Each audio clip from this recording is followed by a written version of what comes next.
sunnah dalam berwudu, ya. Di mana sunnah ini menganjurkan kita agar kita lebih yakin dengan wudu kita karena kita telah membasuhnya sebanyak 3 kali, ya. Apabila kita tidak membasuh 3 kali, misalnya kita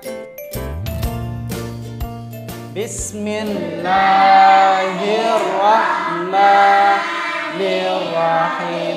Nawaitul wudu'a li raf'il hadatsil asghari fardhu lillahi ta'ala. Artinya, aku niat berwudu untuk menghilangkan hadas kecil karena Allah Ta'ala. Nah, itu nanti adik-adik bagi yang belum hafal, silahkan dihafalin ya nanti ya. Ya, agar ketika kita hendak berwudu kita bisa berniat terlebih dahulu ya. Karena niat ini adalah salah satu rukun dalam berwudu ya. Kemudian rukun yang kedua yaitu membasuh muka ya. Rukun kedua yaitu membasuh muka.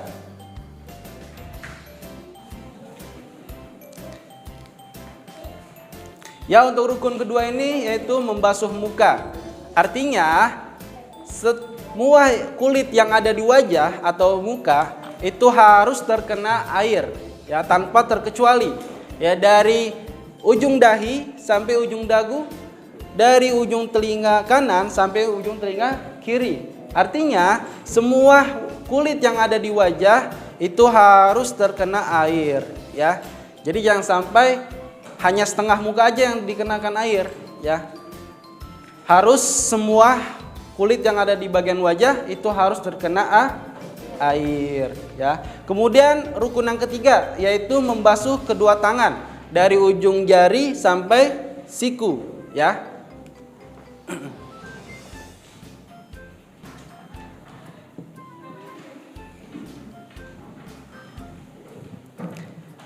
Ya, untuk rukun yang ketiga yaitu membasuh kedua tangan sampai kedua siku ya.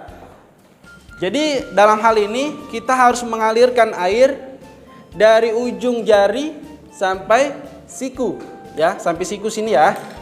Dari ujung jari sampai siku ya. Harus kedua tangannya dibasuh seperti itu ya, tanpa terkecuali ya.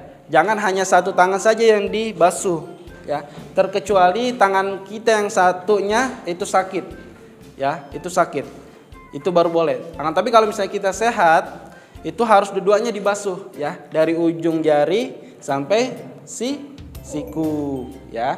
Kemudian yang keempat, rukun yang keempat yaitu mengusap kepala ya. Rukun yang keempat yaitu mengusap ke kepala. Ya, untuk rukun yang keempat yaitu mengusap kepala. Artinya kita harus membasahkan tangan kita lalu mengusapkannya ke kepala kita. Ya, kita harus mengusapkan tangan yang basah kita itu ke kepala kita agar rukun yang keempat ini itu terpenuhi, agar wudhu kita itu sempurna ya. Kemudian yang kelima yaitu membasuh kedua kaki ya, membasuh kedua kaki dari ujung jari sampai mata kaki ya.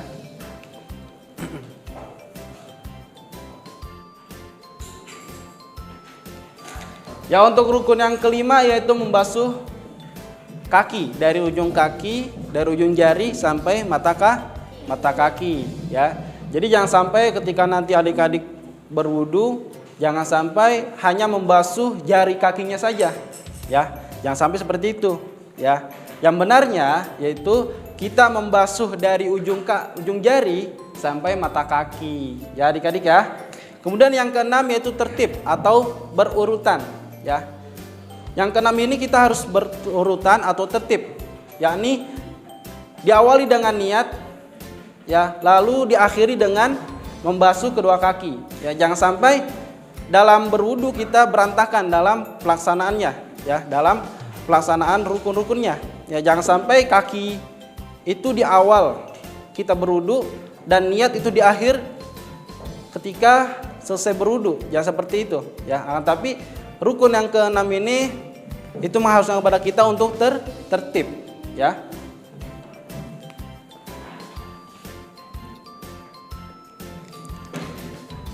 Ya, jadi rukun dalam berwudu itu ada 6. Ya, yang pertama yaitu niat. Ya, pertama itu niat. Kedua itu adalah membasuh muka. Ketiga itu adalah membasuh tangan sampai siku. Ya, dari ujung jari sampai siku. Kemudian yang keempat yaitu mengusap kepala. Kemudian yang kelima itu membasuh kedua kaki dari ujung jari sampai mata kaki. Kemudian yang keenam yaitu tertib atau beraturan. Ya, apabila dalam hal ini ada salah satu yang tidak kita kerjakan, maka wudunya akan batal atau tidak sah. Ya, jadi harus dikerjakan. Ya, rukun atau kewajiban dalam berwudu itu harus dikerjakan. Apabila kita tidak kerjakan, salah satunya saja itu akan dapat membatalkan atau merusak wudu kita, sehingga wudu kita itu tidak bisa dipakai untuk mengerjakan sholat.